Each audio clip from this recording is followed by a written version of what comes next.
Hello students, I am UC Sinha. आज हम लोग सॉल्यूशन चैप्टर का 6th लेक्चर पढ़ रहे हैं, जिसमें हम लोग डिस्कस करेंगे नॉर्मलिटी के बारे में। एक्चुअली ये सब जो टर्म है, जो कॉन्सेंट्रेशन हम लोग पढ़ रहे हैं, चाहे तो मोलरिटी हो, नॉर्मलिटी हो या मोललिटी हो, ये सब आपका प्रैक्टिकली चैप्टर है। मतलब ये हुआ कि जब आप प्रैक्टिकल देने जाते हैं तो वहाँ जो एक्सटर्नल बन के आते हैं, जनरली इसी से क्वेश्चन मोस्टली पूछते हैं। 90% क्वेश्चन इसी से पूछा जाता है। नॉर्मलिटी क्या है, मोलरिटी क्या है, सॉल्यूशन का कैसे हम नॉर्मलिटी डिटरमाइन कर सकते हैं, मोलरिटी डिटरमाइन कर सकते हैं, ये सारा क्वेश्चन ही पूछा जाता है। इसलिए बहुत इंपॉर्टेंट ये चैप्टर है, ठीक है ना। तो चलिए आज हम लोग पढ़ते हैं नॉर्मलिटी के बारे में, जहाँ पर जरूरत पड़ेगी इक्विवेलेंट मास का। इक्विवेलेंट मास बतलाया हुआ है, इसलिए पहले ही एक अलग वीडियो में मैं बना दिया इक्विवेलेंट मास के बारे में, ठीक है ना। तो आज हम लोग डिस्कस करेंगे नॉर्मलिटी के बारे में, ठीक है। तो नॉर्मलिटी डिस्कस करें इसके पहले वही लाइक कीजिए, सब्सक्राइब कीजिए और उनको शेयर कीजिए जिसको जरूरत है, ठीक है। चलिए स्टार्ट करते हैं normality. Normality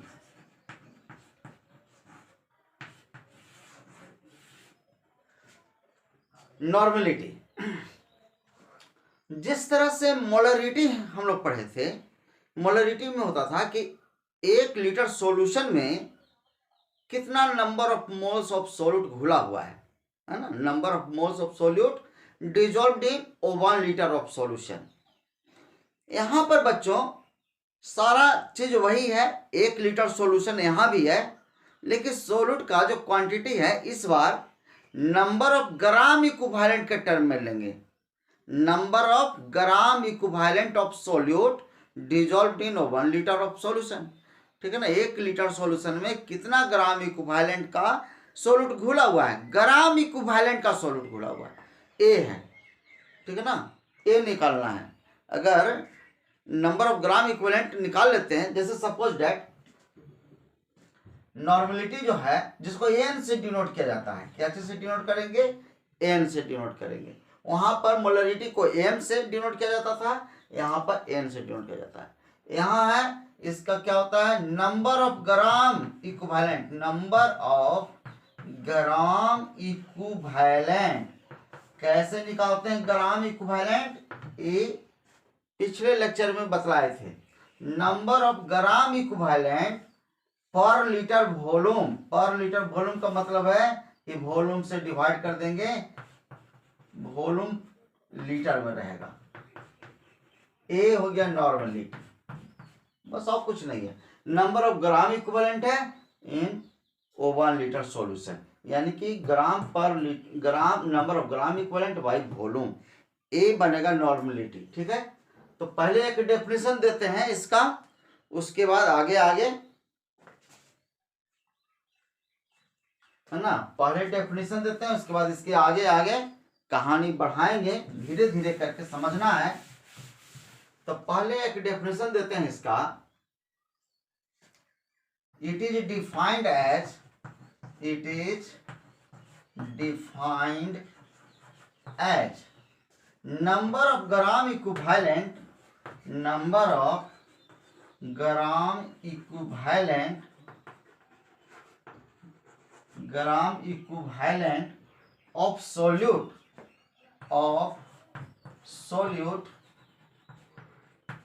of solute dissolved in 1 liter of solution, dissolved in 1 liter of solution। सारा वही कंडीशन होगा जैसा मोलरिटी में हम लोग पढ़े थे।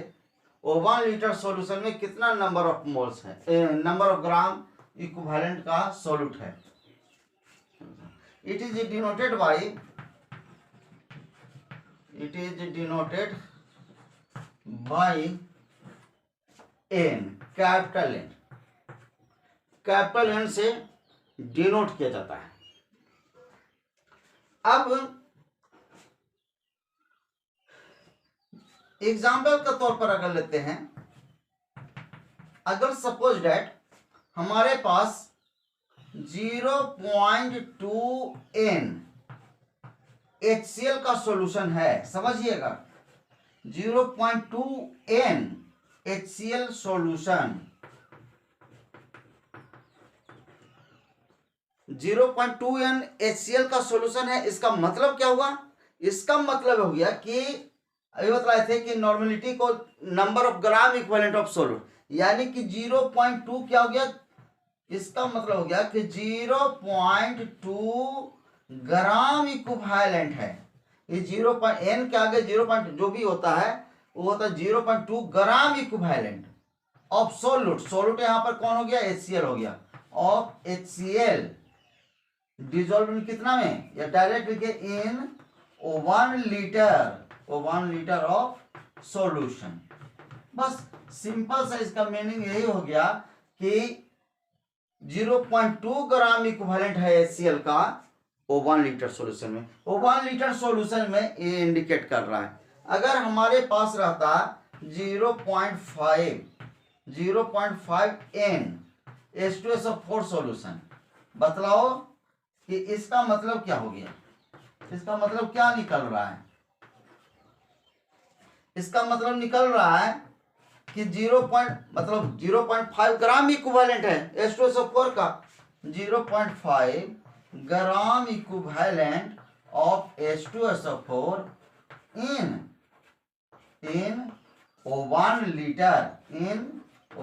Litre of solution.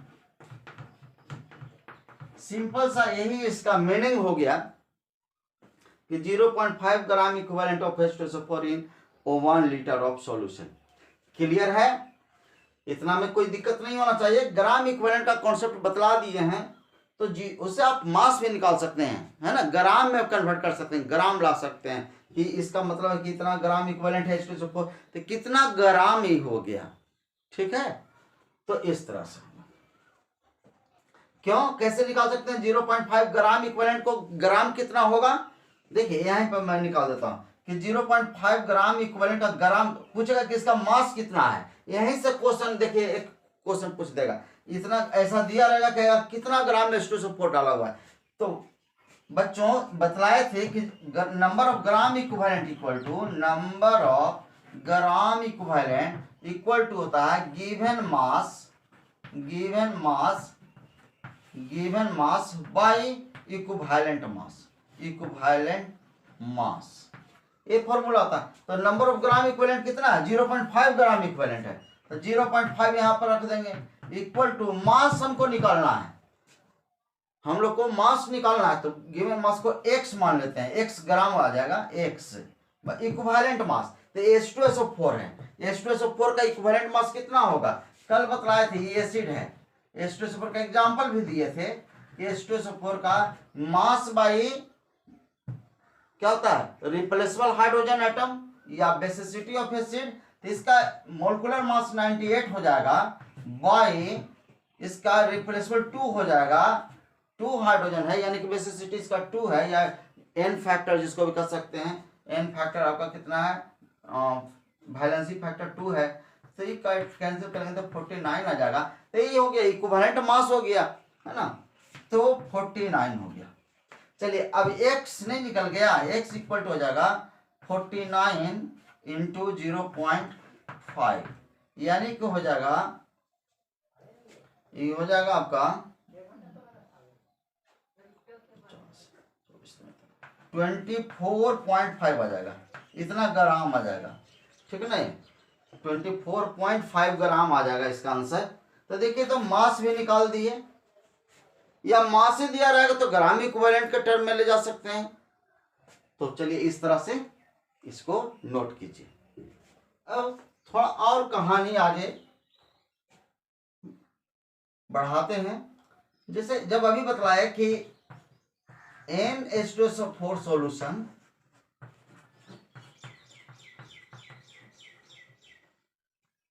जैसे यहाँ पर अभी बतलाया था कि 0.5 है, इसका मतलब हाफ ग्राम इक्विवेलेंट है H2SO4 का 1 लीटर सॉल्यूशन में।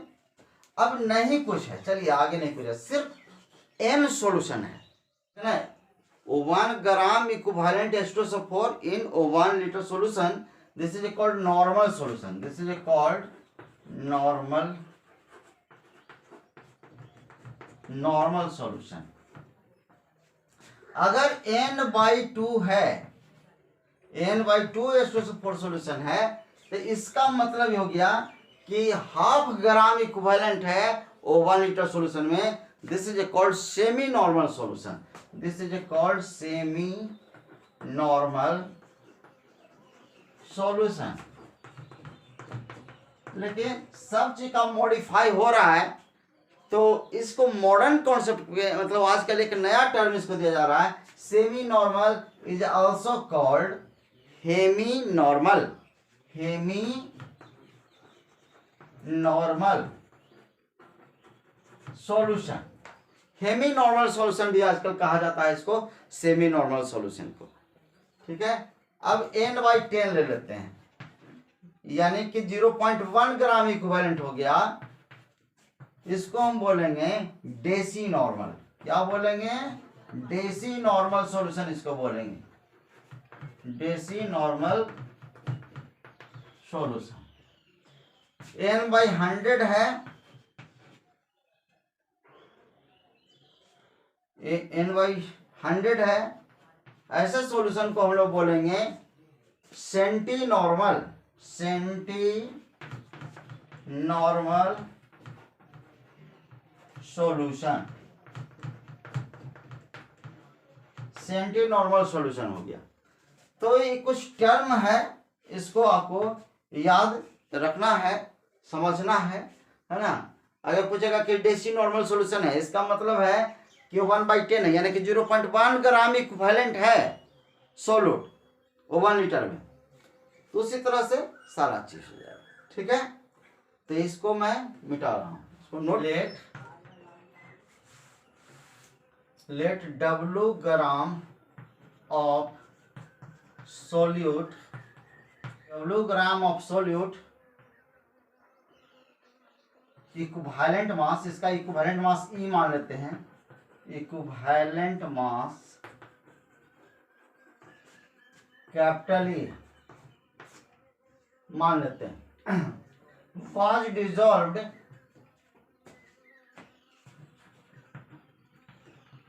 was dissolved in V liter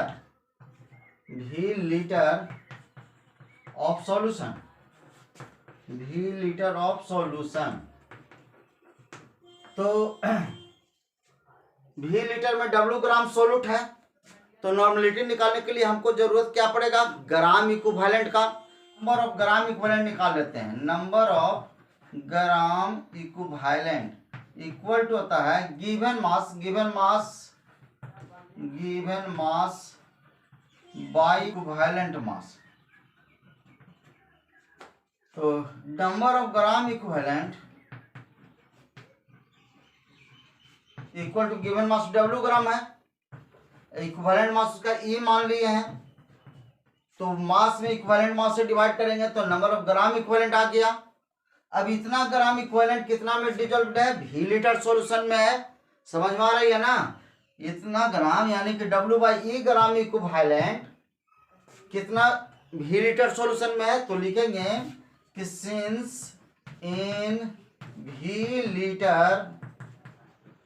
litre of solution कितना? W/E gram equivalent, E gram equivalent हो गया of solute is dissolved, therefore 1 litre में कितना? 1 लीटर सॉल्यूशन में जितना ग्राम इक्विवेलेंट होता है वही वो उसका क्या कहलाता है? नॉर्मलिटी कहलाता है। तो 1 लीटर सॉल्यूशन में कितना हो जाएगा? W/E बाई, देखिए बाई V हो जाएगा, बाई V हो जाएगा लीटर में, 1 लीटर में इंटू 1, यानी कि W/E इंटू V हो जाएगा। ये लीटर में ले लिए हैं, अब यही नॉर्मलिटी निकल गया कि 1 लीटर में इतना ग्राम इक्विवेलेंट है। This is a normality. Normality बराबर इतना, देयरफॉर नॉर्मलिटी इक्वल टू क्या हो गया, W बाई ई इंटू भी ए हो गया। नॉर्मलिटी बराबर ये कब होगा, जब ये लीटर में दिया हुआ है। अगर सपोज डेट आपको ml में दिया हुआ है वॉल्यूम, अगला स्टेप में ले लेते हैं, n equal to W by E, अगर सपोज डेट वॉल्यूम ml में दे दिया है, 200 ml दिया हुआ है, लीटर के जगह पर ml दिया हुआ है। अगर ml दिया हुआ है तो इसको हम लीटर में चेंज करेंगे। लीटर में कब कैसे चेंज करेंगे, 1000 से डिवाइड करेंगे, 1000 से डिवाइड कर देंगे, यानी कि फाइनली 1000 ऊपर चल जाएगा कि नहीं चल जाएगा, तो क्या बन जाएगा, VML अगर है तो 1000 चल जाएगा ऊपर। अब आइए ml में है तो इतना से 1000 से मल्टीप्लाई हो जाएगा ऊपर में। बहुत इंपॉर्टेंट आपका रिलेशन आ गया।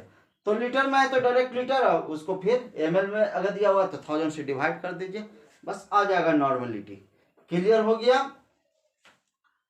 तो इस तरह से आगे देखिए, तो फाइनली जो हो गया नॉर्मलिटी इक्वल टू हो जाएगा, नॉर्मलिटी इज इक्वल टू क्या हो जाएगा, W बाई ई इंटू भी लीटर में।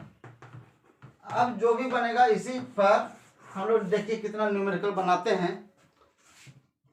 Problem one,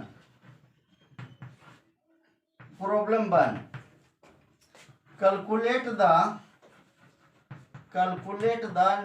normality of solution का ही नॉर्मलिटी निकलेगा। जब भी निकलेगा तो if 2 gram of H2SO4 was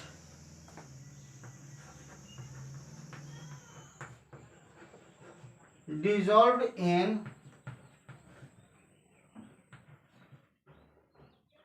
100 liter of solution, 100 litre of solution, 100 litre solution में 2 ग्राम आपका H2SO4 है, ओनली 2 ग्राम दिया हुआ है, तो नॉर्मलिटी निकालना है इसका। कैसे निकालेंगे नॉर्मलिटी, तो नॉर्मलिटी इक्वल टू होता है, देखिए क्या क्या दिया हुआ। सबसे पहले तो आप ऐसे लिख लीजिए, गिवन डेट में क्या दिया हुआ है, 2 ग्राम H2SO4 है, यानी कि W दिया हुआ है आपका, H2SO4 का वेट दिया हुआ है, H2SO4 का वेट है 2 ग्राम, 2 ग्राम दिया हुआ है। अब कितना में डिजोल्व है, 100 लीटर ऑफ सॉल्यूशन है, यानी कि वॉल्यूम ऑफ सॉल्यूशन दिया हुआ है, वही सॉल्यूशन आपका दिया हुआ है 100 लीटर दिया हुआ है। अब आइए normality is equal to what, normality निकालना है तो हम लोग जानते हैं, यहाँ पर लिख देंगे सिंस वी नो दैट, हम लोग जानते हैं, क्या जानते हैं, नॉर्मलिटी इक्वल टू हो जाएगा, W, देखिए ये चीज है यहाँ पर लिखा हुआ है, तो डायरेक्ट लिख देते हैं, W कितना है, 2 ग्राम है, बाय वॉल्यूम 2 ग्राम है, इक्विवेलेंट मास की जरूरत पड़ेगा, है ना, W बाई तब ना ग्राम इक्विवेलेंट निकलेगा, तो वेट तो दिया हुआ 2 ग्राम बाई इक्विवेलेंट मास कितना होगा, तो इक्विवेलेंट मास H2SO4 है, तो H2SO4 कितना अभी निकाले थे, है ना, 49 आया था इक्विवेलेंट मास, तो 49 लिख देंगे। अब बाय वॉल्यूम आपका 100 लीटर है, 100 लीटर है, कोई बात नहीं, लीटर है बस, हो गया। देखिए अब इसको कैलकुलेशन कर लेना है, ठीक है ना, तो ये कितना हो जाएगा, ये हो जाएगा 24.5 हो जाएगा इंटू 100, यानी कि हो जाएगा 24/1 बाई 24.5 है इंटू 100 है, तो 1 0 ऊपर कर देते हैं, पॉइंट कैंसिल हो जाएगा, ठीक है ना। अब 1 0 से 1 0 कैंसिल हो रहा है, यानी कि 1/2 450 ये हो जाएगा। अब 1 में डिवाइड कर देना इतना से तो बहुत कम आ जाएगा, बहुत कम इसका नॉर्मलिटी निकलेगा, ठीक है ना। क्योंकि वो 1 में डिवाइड करना है, तो 1 में डिवाइड करना है तो डिवाइड कर लीजिएगा, यानी कि 0.0000 करके आवेगा, कुछ आवेगा, ठीक है ना। तो इतना n हो गया, आप अपना कैलकुलेशन कर लेना, इतना n आ गया। कुछ दूसरा देखते हैं, चलिए आपका क्वेश्चन सेकंड क्वेश्चन पूछेगा, second number question, calculate the mass. इस बार मास पूछ रहा है, चलिए H2SO4 का ले लेते हैं। Calculate the mass of H2SO4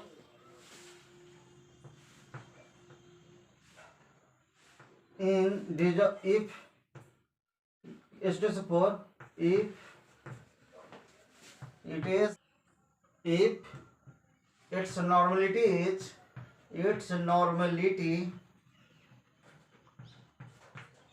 is 0.5 n H2SO4, so n H2SO4 solution है,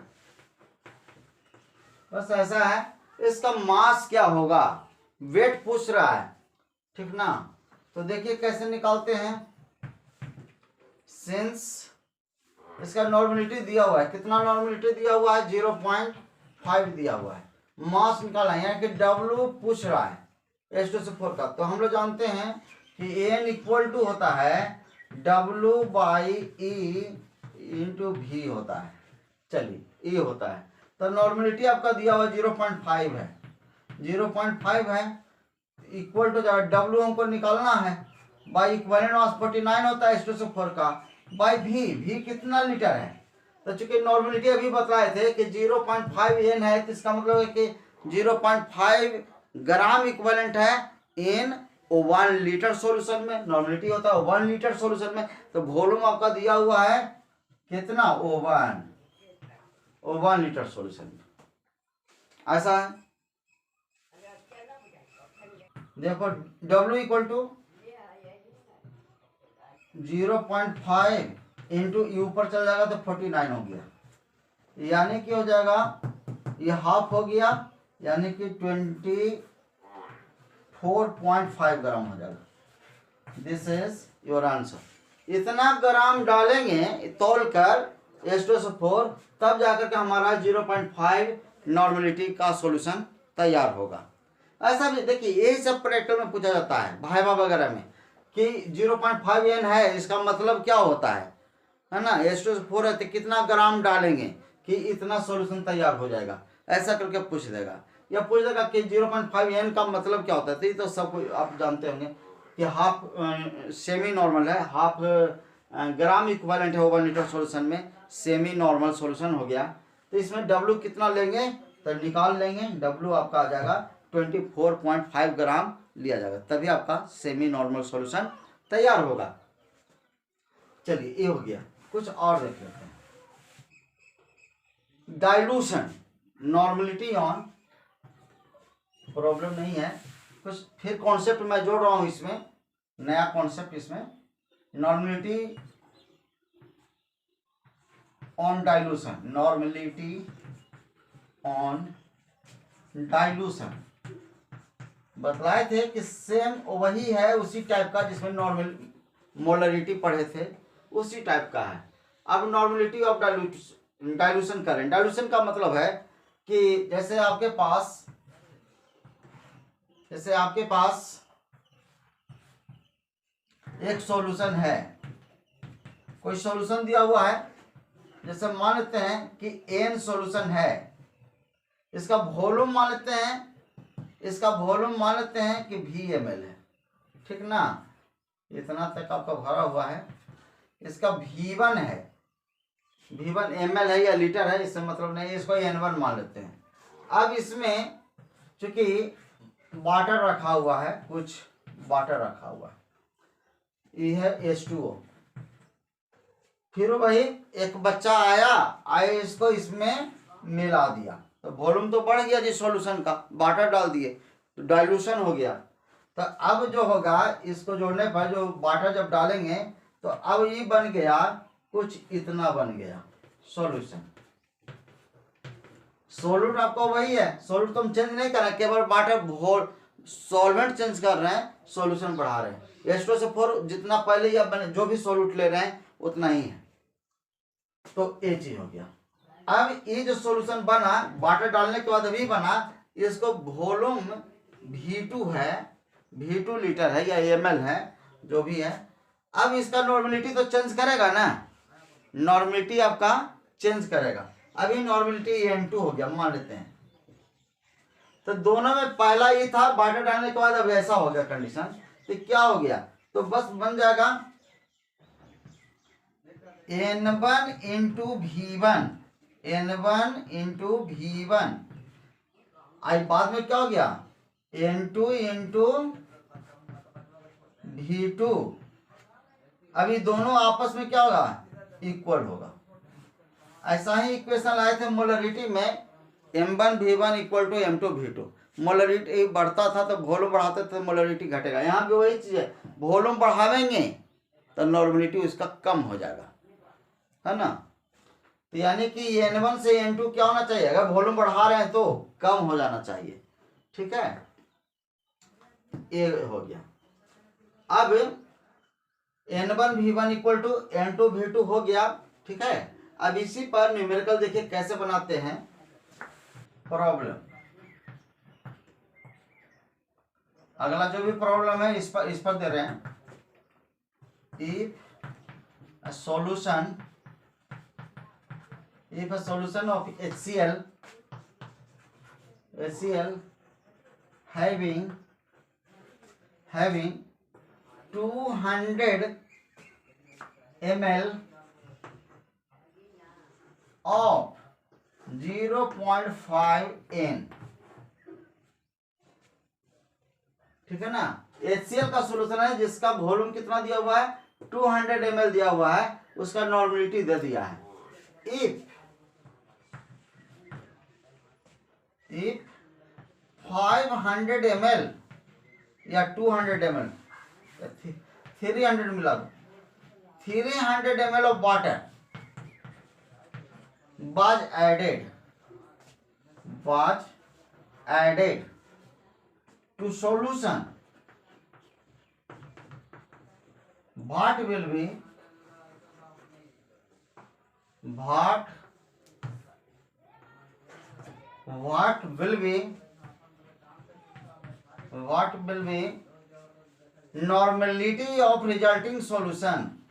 normality of resulting solution,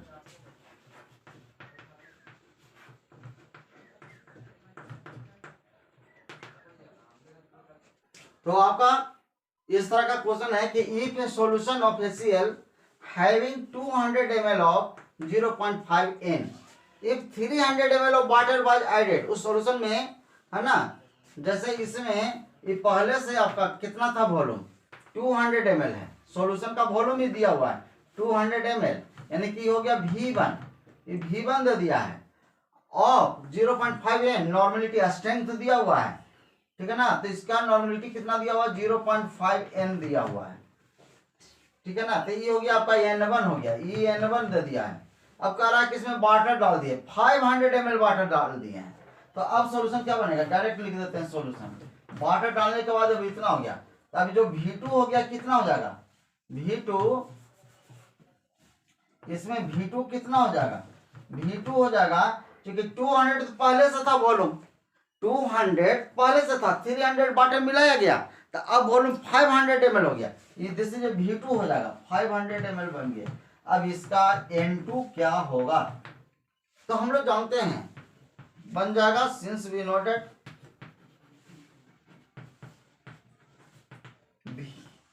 N1 into V1 equal to N2 V2 होता है डाइल्यूशन के बाद, ये होगा।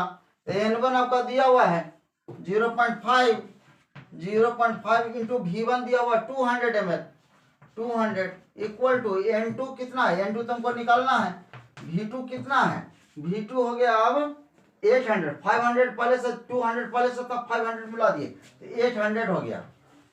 अब N2 नहीं निकल जाएगा, therefore N2 equal to N2 कितना निकल जाएगा, N2 निकल जाएगा, इसको हम डायरेक्ट पहले ही सोल्व कर देते हैं, ये 100 हो जाएगा, 0.5 से मल्टीप्लाई करेंगे तो ये 100 हो गया, तो ये 100 कहाँ चल जाएगा, ठीक है ना, ये 800 डिवाइड हो जाएगा, ये बच गया 100, ये 100 हो गया, ये इनटू निकाले तो जो मल्टीप्लाई था वो क्या हो जाएगा, डिवाइड हो जाएगा, 800 डिवाइड हो जाएगा, तो 2 0 से 2 0 कैंसिल हो गया, वो 1/8 बच गया, N2 हो जाएगा वो 1/8, यहाँ पर मैं लिख देता हूँ, यहाँ पर मैं लिख देता हूँ, N2 हो गया वो 1/8, इसका मतलब क्या हो गया 0.1 10 कर देंगे तो 2 बच गया, 1 2 लगभग आ जाएगा, यानी कि N2 बराबर N2 इक्वल टू हो जाएगा 0.12N, ऐसे हो जाएगा। तो कुछ इस तरह से है ना पूछेगा, या डायरेक्ट यहाँ पर क्वेश्चन कर देगा, हम अलग से डाले 300 ml ऑफ वाटर, वहां का देगा कि सॉल्यूशन वाटर डालने के बाद इतना हो जाता है, तो वॉल्यूम टोटल वो ले लेंगे। अब क्या करते हैं कि इस बार ले रहे हैं मिक्सचर के लिए, मिक्सचर नॉर्मेलिटी फॉर मिक्सचर। यहां पर मिक्सचर क्या हो गया, जैसे मिक्सचर बनाएंगे तो यहां पर चूंकि एक एसिड डालेंगे दूसरा बेस डालेंगे, ठीक है ना, एक एसिड डाल देंगे दूसरा बेस डालेंगे तो न्यूट्रलाइजेशन हो जाएगा, तो नॉर्मेलिटी फॉर न्यूट्रलाइजेशन करते हैं, न्यूट्रलाइजेशन यानी कि एसिड प्लस इसमें क्या मिला देंगे, बेस मिला देंगे, ठीक है ना, न्यूट्रलाइजेशन होगा। देख लीजिए पहले क्या हो रहा है, इसमें बताते हैं, पहले एक ले लिए, इसमें चलिए H2 से 4 ले लेते हैं सॉल्यूशन, एसिड हो गया, और उसका वॉल्यूम फिर V1 है, और इसका नॉर्मेलिटी कुछ तो होगा N1, कुछ तो होगा, दिया हुआ रहेगा V1 N1 ये दिया रहेगा। अब इसमें मिला दिए, इसमें है आपका NaOH, इसमें है NaOH का सॉल्यूशन है, NaOH सॉल्यूशन है। अभी NaOH का भी स्ट्रेंथ दिया हुआ है और वॉल्यूम दिया हुआ है, तो वॉल्यूम अब इस सॉल्यूशन का मान के V2 और नॉर्मेलिटी इसका N2 है यहां तक। अब फिर एक बच्चा आया है, इसको मिला दिया, इसमें एसिड में बेस मिला दिया, तो एसिड में बेस मिलावेगा तो क्या हो जाएगा, न्यूट्रलाइजेशन हो जाएगा। क्या होगा, न्यूट्रलाइजेशन होगा। तो अब ये जो होगा अगला स्टेप में, इन दोनों को मिला दिए तो पूरा हो गया, ऐसे हो गया, इतना हो गया, पूरे में आ गया, ठीक है ना।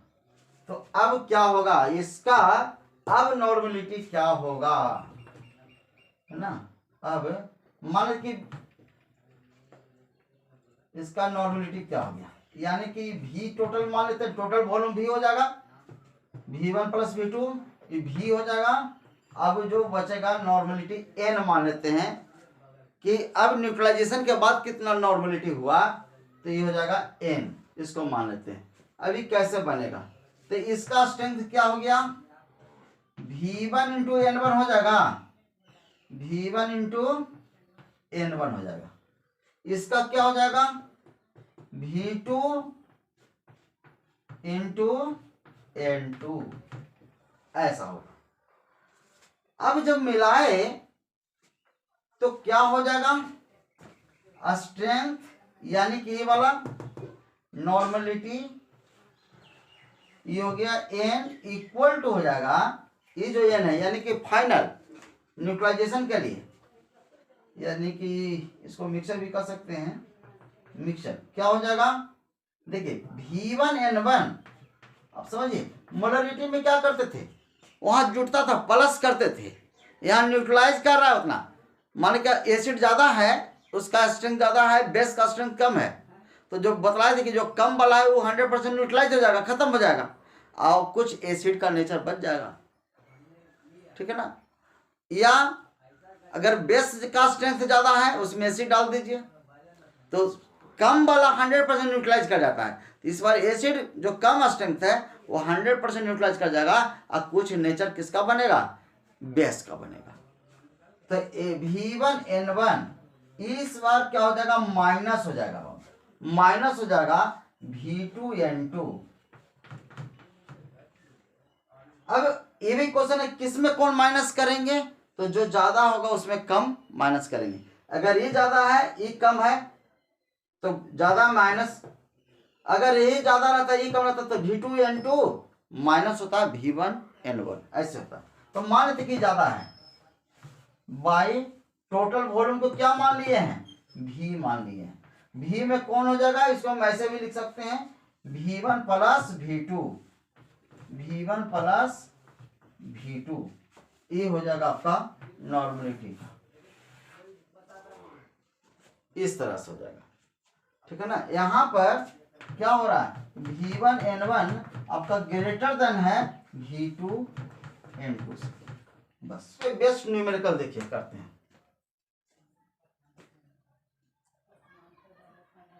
चलिए ये प्रॉब्लम डालते हैं, if 500 ml of 0.5 N H2SO4 was mixed, was added to 800 ml of 0.2 N NaOH solution,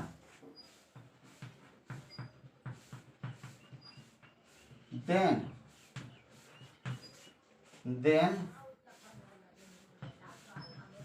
what will be normality, what will be normality of resulting solution, resulting solution।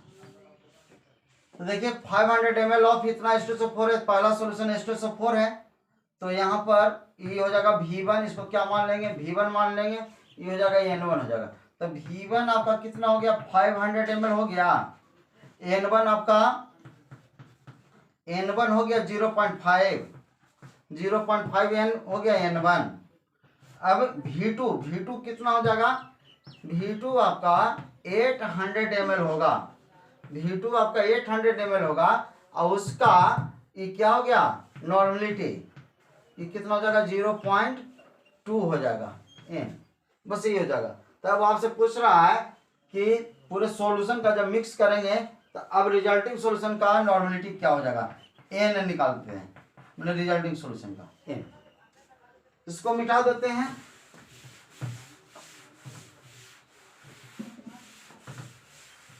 तो देखिए नॉर्मलिटी मिक्सर के लिए क्या हो जाएगा, V1, पहले इसको calculation कर लेते हैं, V1N1 कितना हो रहा है, तब पता चलेगा कि किसका क्वांटिटी ज्यादा है किसका क्वांटिटी कम है, V1N1 का, है ना। तो V1 इंटू N1 बराबर क्या हो जाएगा, V1 हो जाएगा 500 इंटू 0.5 यानी कि हाफ हो गया, ये हो जाएगा 250 ml, 250 हो जाएगा, 250 कितना, अब इसका निकाल लेते हैं, V2 इंटू N2 के लिए वैल्यू निकाल लेते हैं, तो V2 इंटू 800 इंटू 0.2 0.2, तो ये हो जाएगा, पॉइंट हटा देते हैं तो 1 0 से 1 0, तो हो जाएगा 80 दूनी 160 हो जाएगा ये, ठीक है ना। V2 N2 कितना हो गया 160, तो ये अभी ज़्यादा है, ये कम है, तो V1 N1 ज़्यादा हो रहा है, तो अभी नॉर्मलिटी निकालते हैं। V1 N1 minus V2 N2 by V1 plus V2। अब क्या हो जाएगा, V1 कितना हो जाएगा, V1 इंटू N1 डायरेक्ट लिख दीजिए, 250 माइनस हो जाएगा V2 N2 कितना है, V2 N2 160 है, बाई टोटल वॉल्यूम कितना हो गया 500 बाई 800, डायरेक्ट लिख देते हैं V1 प्लस V2 डायरेक्ट 800 और 500 कितना हो जाएगा, ये बहुत 1300 हो गया, इतना हो जाएगा। अब अभी कितना बच गया, अब तो अपना कैलकुलेशन कर सकते हैं, है ना। ये हो गया 0, 15 में 6 गया 9, 1 में से 1 गिरा, तो ये बच गया 90, ये हो गया 90 बच गया। 250 में से 160 माइनस कर दिया तो 90 बच गया, बाई 30, 0, 2 0 से 0 कैंसिल कर दिए, ये हो जाएगा 9 बाई 130, इतना n है ना। अब 9 में कितना कीजिएगा, 9 को डिवाइड करते हैं, 9 को डिवाइड कर देते हैं 130 से, तो हो जाएगा पॉइंट करते हैं 0 कर देते हैं, ठीक है ना।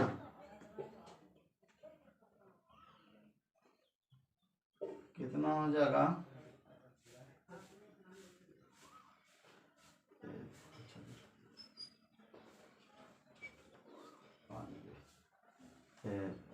लगता है कि 0.6 ना, देख लीजिएगा कैलकुलेशन करके, 9 में डिवाइड करना है, मेरे ख्याल से 0.06 आना चाहिए मेरे ख्याल से, ठीक है ना। इतना n लगभग में, इतना n, तो इतना नॉर्मलिटी अब बच जाएगा। तो देखिए कहाँ नॉर्मलिटी था, कितना 0.5 को न्यूट्रलाइज करवाते कितना बच गया, 0.06 आ गया, बहुत कम हो गया नॉर्मलिटी, ठीक ना। आई बचा हुआ है किसका, कौन बचा हुआ है, एसिड का या स्ट्रेंथ बचा हुआ है बेस का, तो एसिड ज्यादा था, बेस कम था, तो थोड़ा एसिडिक ही नेचर बचा हुआ है, ये एसिडिक सॉल्यूशन अभी हो गया।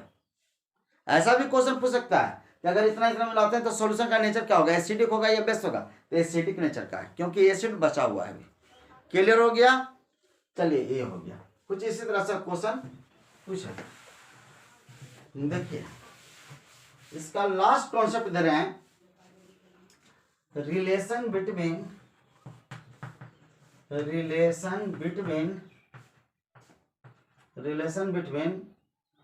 Normality and molarity, normality and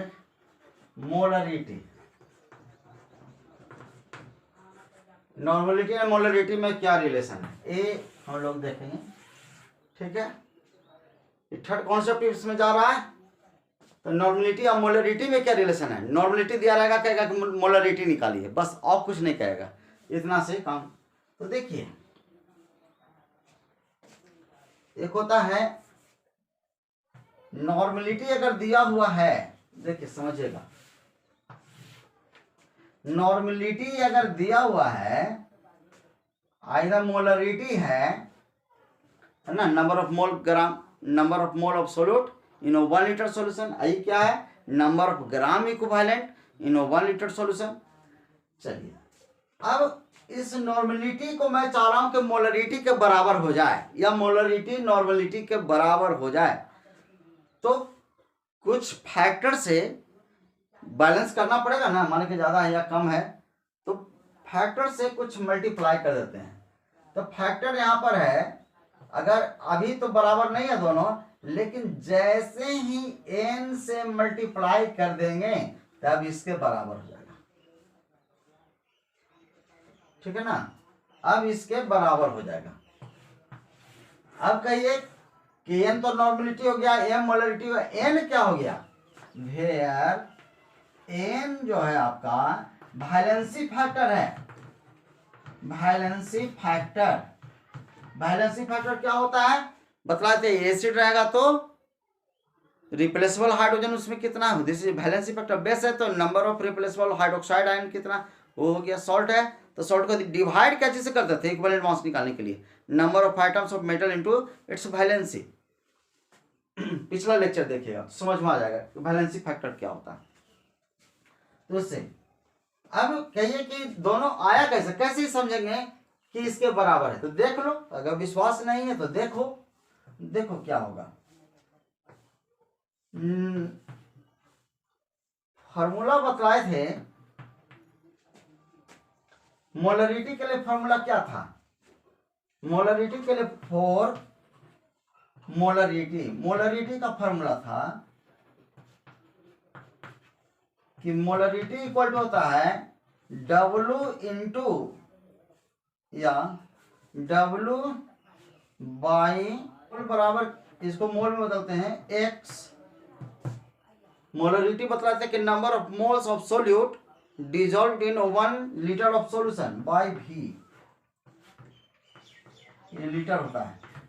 ये हो गया मोल, बराबर इतना, तो यहाँ से W निकाल दीजिए, तो W बराबर क्या हो जाएगा, W बराबर हो जाएगा N into X into V। W बराबर इतना हो जाएगा, इक्वेशन फर्स्ट मान लीजिए। अब उसी प्रकार से for normality, for normality, normality बराबर क्या होता है, नॉर्मेलिटी बराबर होता है N इक्वल, यहां पर मैं लिख देता हूं नॉर्मेलिटी बराबर, यहां पर मैं लिख देता हूं नॉर्मेलिटी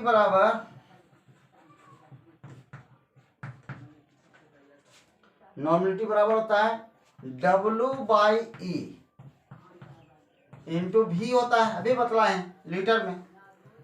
नॉर्मेलिटी को N से कम चलेगा, N बराबर, तो देयरफॉर W बराबर क्या हो जाएगा, W बराबर हो जाएगा N E इंटू V। इसको सेकंड इक्वेशन मान लेते हैं। अब देखिए W बराबर इतना, W बराबर इतना, उसी सॉल्यूशन का मोलरिटी और नॉर्मेलिटी निकाले तो W तो बराबर हो जाएगा, तो W बराबर इतना, W बराबर इतना, तो दिस इक्वल टू दिस हो जाएगा, यानी कि from equation first and second we get क्या हो जाएगा, क्या हो जाएगा, ये हो जाएगा M into X into V equal to हो जाएगा N into E into V, ये हो जाएगा। तो V से V कैंसिल हो गया, इधर क्या बच गया, M इंटू X बच गया equal to normal N into E बचेगा, तो N बराबर क्या हो जाएगा, N बराबर हो जाएगा M into X by E, ठीक है। अब लास्ट में क्या हो जाएगा, N equal to M X by E, X क्या है मोलिकुलर मास, देखिए यहां पर X हो गया molecular mass by E equal to क्या हो जाएगा, मोलिकुलर मास, अगर आइटम रहेगा तो atomic mass by equivalent mass. बतलाए थे कि वैलेंसी होता है, इसके बराबर क्या होता है, वैलेंसी के बराबर होता है, ये वैलेंसी है, चूंकि इक्विवेलेंट मास बराबर क्या बतलाए थे, इक्विवेलेंट मास बराबर बतलाए थे एटॉमिक मास बाई वैलेंसी, तो वैलेंसी बराबर क्या हो जाएगा, atomic mass by, atomic mass को डिवाइड करते हैं इक्विवेलेंट मास से तो वैलेंसी के बराबर होता है। ये रिलेशन बतलाए हैं पिछले क्लास में, देखिएगा कि एटॉमिक मास बाई इक्विवेलेंट मास बराबर वैलेंसी। तो यहां पर ये हो गया एटॉमिक मास, अगर मोलकुलर रहेगा तो मोलकुलर मास, आइटम रहेगा तो एटॉमिक मास और by equivalent mass, this is valency हो रहा है, दिस इज वैलेंसी। तो इसके जगह पर हम क्या लिख सकते हैं, एक्स बाई ई के जगह पर, एक्स बाई ई के जगह पर हम भी लिख सकते हैं वैलेंसी, यहाँ पर वैलेंसी फैक्टर हो रहा है, ये वैलेंसी फैक्टर। तो वैलेंसी फैक्टर को हम लोग एन से डिनोट करते हैं। तो यहाँ पर इसको हम लोग क्या से डिनोट करेंगे, एन से। यहाँ पर वैलेंसी को भी नहीं लिख करके एन लिखेंगे, तो क्या हो जाएगा, इसके जगह पर एन हो जाएगा वैलेंसी फैक्टर। अब देखिएगा पिछला लेक्चर देखिएगा, इक्विवेलेंट मास का वहाँ रिलेशन लाया हुआ है कि एक्स वाई ई के जगह पर हम भी या एन लिख सकते हैं। तो चलिए एन लिख दिए। तो अब देखिए तो नॉर्मेलिटी बराबर मोलरिटी इंटू एन हो गया। यही तो मुझको लाना था, देखिए तो आ गया। तो अब यही हो गया। कैसे याद रखेंगे इसको, दोनों के मतलब नॉर्मेलिटी, मोलरिटी और वैलेंसी फैक्टर में यही रिलेशन है। कैसे याद रखेंगे, नमन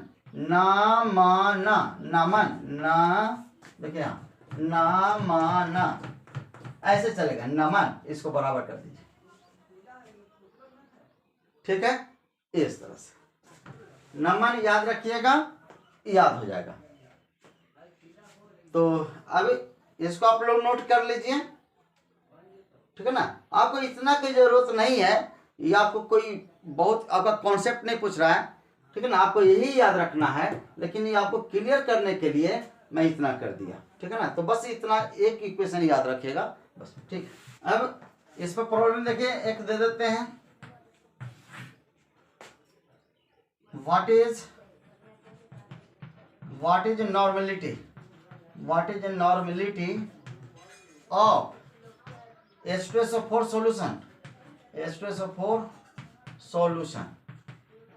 if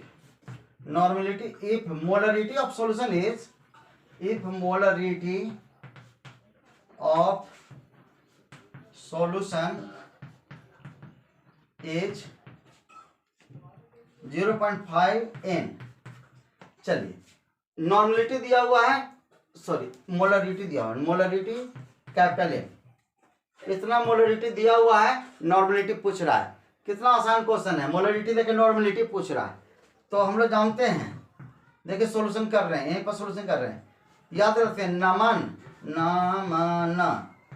है ना।